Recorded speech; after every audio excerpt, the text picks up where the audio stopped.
मेरे प्यारे विद्यार्थियों, आप सभी का बहुत बहुत स्वागत है मीरा एकेडमी यूट्यूब चैनल पे। और मैं आपको बता दूं कि इस मीरा एकेडमी यूट्यूब चैनल पे बहुत अच्छे अच्छे चीज़ों को दिया जाता है, बहुत अच्छे अच्छे चीज़ों को।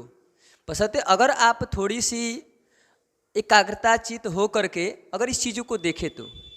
और मैं आपको बता दूं कि इस गांव से हम लोग बिलोंग करके, इस गांव में रह करके हम लोग का यही सोच है कि यहाँ गांव में रहने वाले जितने सारे बच्चे हैं जो कि छपरा, पटना, सिवान, गोपालगंज, तमाम बाहर जिलों के लिए, बाहर राज्यों के लिए जाते हैं इस पढ़ाई को करने के लिए, तो हम लोग का एक ही मकसद है कि हम अपने गांव में रह करके और इस गांव के जो भी लड़के हैं, लड़की हैं, उनको अच्छे से शिक्षा दें हम लोग।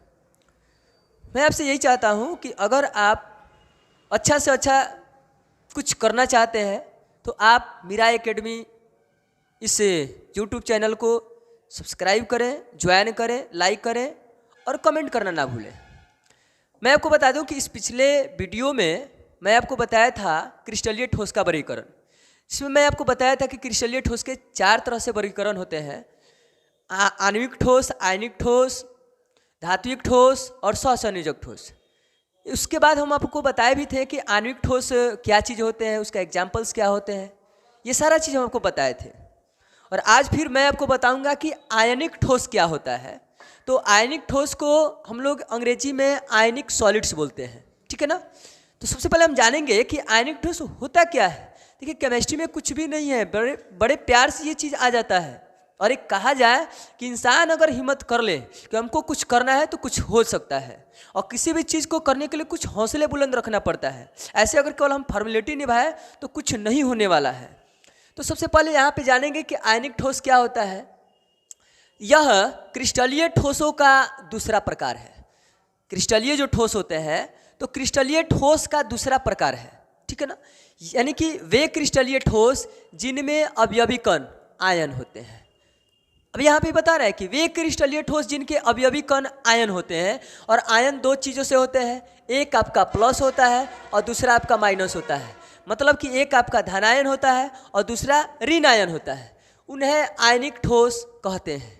याद रखें कि आयनिक कण वे होते हैं जिनमें अवयवी कण ऋणात्मक या धनात्मक आवेशित रहते हैं। आवेशित रहते हैं मतलब कि उनके ऊपर चार्ज उपस्थित रहता है, और चार्ज का गुण यही होता है कि वो किसी भी चीज़ को आकर्षित करने की क्षमता रखता है, ठीक है ना। अतः आयनिक के ठोसों में अवयवी कण ऋणायन व धनायन होते हैं। ऋणायन भी होते हैं और धनायन भी होते हैं। इन आयनों के बीच अर्थात अवयवी कणों के बीच विद्युत बल पाए जाते हैं।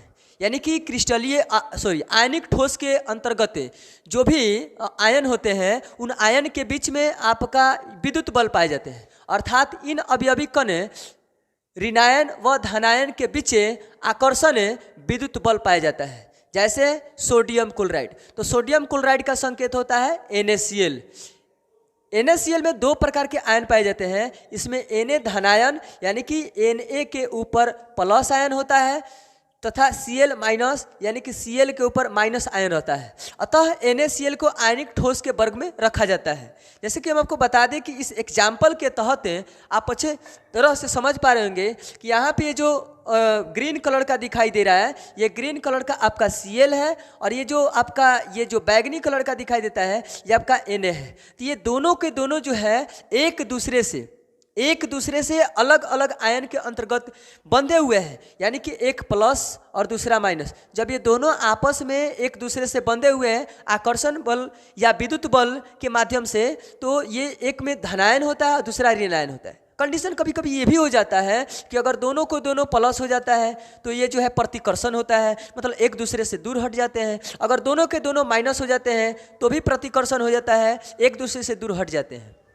लेकिन जब एक प्लस होता है और एक माइनस होता है तो उस कंडीशन में ये एक दूसरे से आकर्षित होते हैं। तो इस तरह के जो ठोस होते हैं उनको हम लोग कौन सा ठोस कहते हैं बाबू? आयनिक ठोस के नाम से जानते हैं। यहाँ तक आपको दिक्कत परेशानी नहीं होनी चाहिए। आगे की तरफ हम चलते हैं।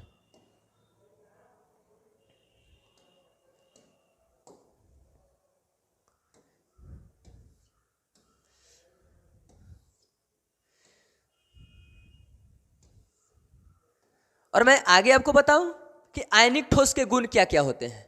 आयनिक ठोस के गुण क्या क्या होते हैं? तो आयनिक ठोसों के निम्न गुण होते हैं। पहला कि ये कठोर और भंगुर प्रकृति के होते हैं। कठोर और भंगुर, भंगुर का मतलब ये होता है कि अगर ये इस ठोस को अगर हम किसी चीज़ से वार करते हैं तो आसानी से टुकड़े टुकड़े रूप में हो जाते हैं। तो जो टुकड़े टुकड़े रूप में हो जाते हैं वो भंगुर की प्रकृति दिखाते हैं, यानी भंगुरता का गुण दिखाते हैं। इन ठोसों का गलनांक उच्च होता है, मतलब कि ये ठोस अगर गलने का काम करते हैं तो इनका जो तापमान होता है बिल्कुल ज़्यादा होता है।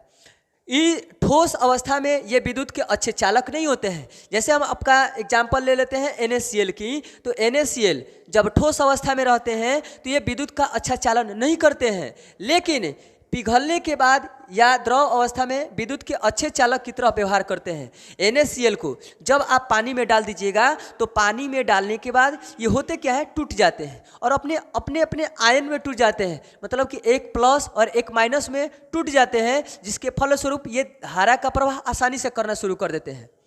आयनिक ठोस ध्रुवीय विलायक में आसानी से घुल जाते हैं। ध्रुवीय विलायक, तो विलायक का मतलब कि जो ज़्यादा घुलाने की क्षमताएं रखता है उसमें आसानी से घुल जाते हैं। या विलयशील होते हैं। विलयशील का मतलब ये होता है कि उसमें घुलने की क्षमता रखते हैं। तो आई होप आप यहाँ तक इस बातों को समझ गए होंगे। तो तब तक के लिए मैं धन्यवाद, फिर अगले वीडियो में मिलते हैं।